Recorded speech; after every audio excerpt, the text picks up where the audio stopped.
ำลังสิเฮ็ดน้ำปั่นน้ำหมักนัดกินบ่แม่นปั่นน้ำหมักนัดกินปั่นนะปั้นตายปั้นหมักนัดแล้วเสียไปต้มขาตั้งกอง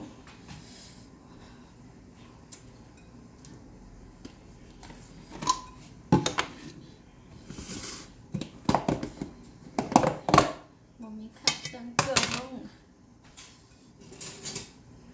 นี่ก็จะปาดเมียนเป็นเปียงสิหน่วยหนึ่งเขาจะเห็ดได้6 จอก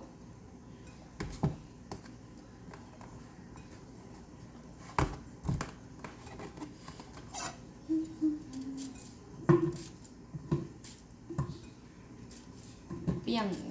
หน่วยหนึ่งเขาปาดเป็น6 เปียง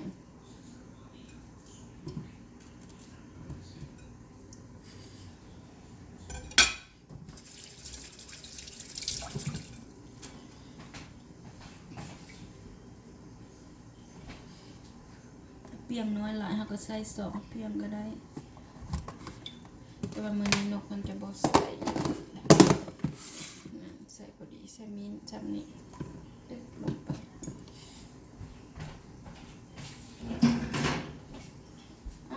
น้ำต้มกระเบิดน้ำต้มแต่มื้อเช้านี่เด้อบ่แม่นเอาน้ำร้อนๆใส่ได้สิได้หน่อยแถมมื้อนี้ลงจักหน่อยไม่ได้จบกาแฟนึงนะ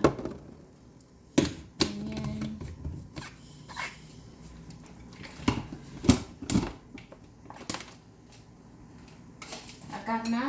วฝนตกกับตื่นไปเด็กเดียวโอ้ย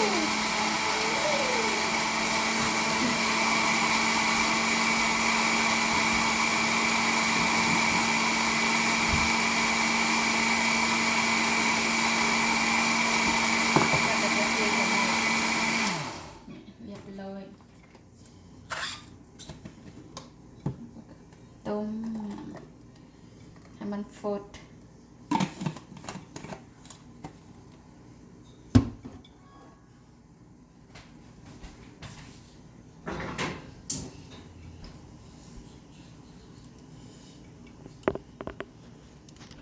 ก็ใช้เวลาต้มบ่เกินอันนั้นดอกบ่เกินนาที2 นาทีดอกก็ได้เดี๋ยววางก่อนแป๊บนึงค่อยบ่ได้มีขาเลยค่อยใส่อันลักกันนี่เลยแนวเซลฟี่นะทันสมัยแบบทันสมัย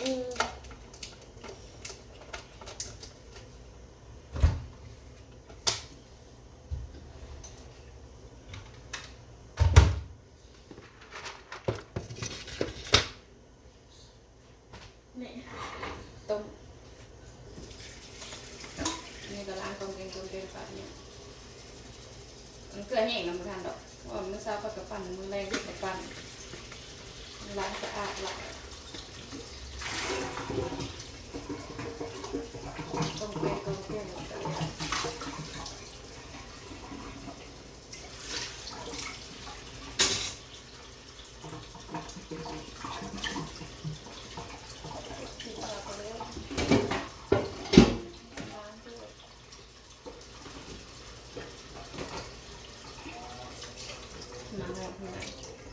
ฝนตกผู้ใดถือเล็กแม่ของเจ้า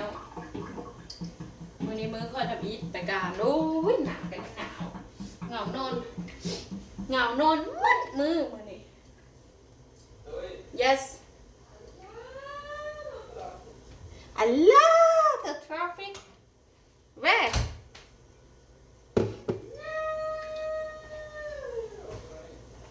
ตาตุ๊ก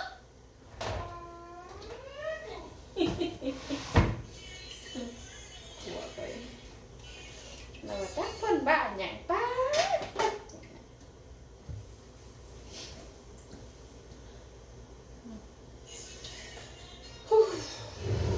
บุญฮ้อนบุญหนาวนะพระเจ้า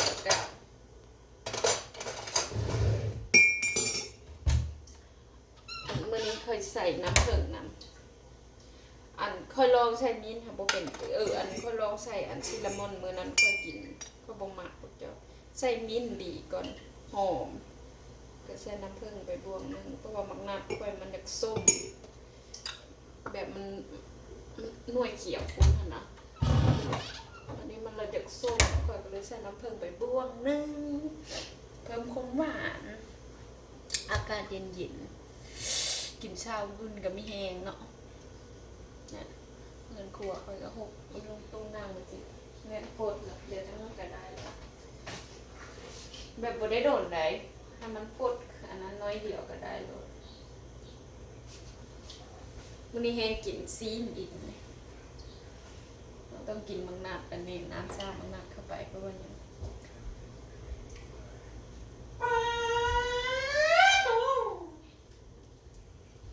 สปีดอะ Yes, go. Are you okay ป้าตุ๊กลอง long time no work then back to work and no come back home is very happy ค่ะพวกใครเราอยู่เงินแล้วจะเป็นบาเลยเจ้าถ้าเราไปการใครนะโซ่โซ่สดเลยนะโอ้ยนายบอกเถอะอันอยู่น้ำเหืออยู่เงินน้ำกันโดนหลายพิษกันบ้ากันอยู่ดีๆหน่อยนึงพิษกันสิมันฝดละฝดละก็ได้ละบ่เกิน5 นาทีบ่เกินนาทีนะ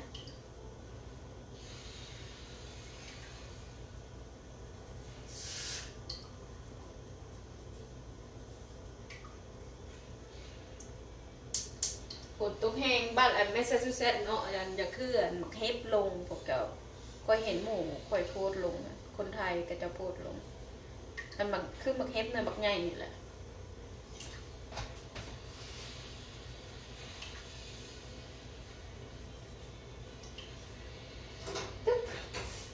เรียบร้อยมันจะฟอดเลยกันทั้งปั้นนะแล้วก็กินแต่อันนี้มันก็กินแต่น้ำนะคิดยาวเนี่ยเด้อเพราะว่าเฮ็ดตัดต่อจะเป็นคือเพิ่นดอกแต่มันจะคล้ายคลิปนะเพิ่นจะซื้อ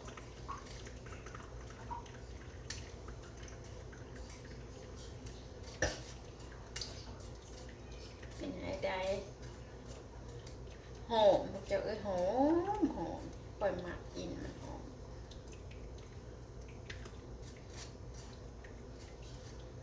ผู้ใดทึกเล็กทึกเบื่อแน่พวกเจ้าค่อยซื้อซาวดอนของบดอึของบกไก่ก็ลองว่าเสียงปีใหม่สันดอกแล้วกันได้ทึกเล็ก3 ตัวที่ฝากให้พ่อเนี่ยเจ้าทับของบกไก่เลยฝอนมันเอาไปตักออกคนเพราะน้ำผึ้งมันมีทั้งรุ่มนี่ใส่อื่นกับโปรเซฟเดี๋ยวจะใส่แต่อันหอมลามันแซ่บมิ้นเนี่ยนะ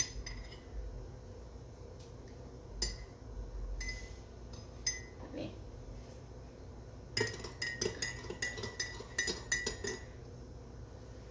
ไปยืนใส่น้ำมันรถหนาวเทกันหนาวว่ามันนี่เมื่อก่อนผัดบ่ใส่ซะอยู่เงินตั้งหลายมือค่ะบ่ไปใส่แต่ว่ามื้อนี้ต้องไปใส่แล้วเพราะว่ามันนั่นสิมันลงเงินกายครึ่งเลยดิแบบยามนี้เขาต้องอันนั้นเมียนตลอดเลยหอมแซ่บใส่อย่างกับบ่แซ่บคือใส่อันนี้เด้อใส่หอมลาบนี่ใส่มิ้นนี่คันบ่ใส่อันนี้ก็บ่ต้องใส่หยังทุกอย่างแล้วแต่ผู้มักเด้อค่อยลองเบิ่งละค่อยลองใส่ซินนามอนค่อยก็บ่มักแม้แต่ใส่มิ้นใส่น้ำผึ้งน้อยนึงก็ได้ให้มันหอมมันหวานมีความหวานคันบางนัดมันส้มหลายนะไปแล้วพวกเจ้าขอบใจด้วยทุกคนที่เข้ามารับชมขอบใจทุกคนที่เข้ามาเป็นกำลังใจให้ขอบใจทุกคนที่เข้ามาเป็นหมู่เป็นคู่เนาะแล้วก็ดีใจที่ได้รู้จักหมู่คู่อยู่ใน YouTube แล้วก็ สิว่าอย่างลืมแล้วขอบใจทุกกำลังใจเด้อถ้าไปเยี่ยมไปยามผู้ใดบ่ทันก็จะว่าค่อยเด้อเดี๋ยวค่อยมีเวลาเดี๋ยวค่อยสิเข้าไปเบิ่งให้แต่ว่าคันเขียนภาษาไทยหันรู้เจ็บหัวพวกเจ้าค่อยเขียนบ่เป็นบ่แม่นเขียนบ่เป็นเขียนบ่เก่งเขียนเป็นอยู่แต่บ่เก่งเพราะว่าค่อยต้องได้ใช้การแปลนะค่อยต้องได้เขียนใน Google ก่อนอีหยังเขาเอิ้น Google อีหยังนั่นแหละเลยให้มันให้มันแปลออกมาก่อนว่ามันถูกบ่หรือบ่ถูกนะจนหลายไปกดไลค์คันของคนไทยคันของคนลาวใครได้เขียนภาษาลาวเนี่ยเนาะ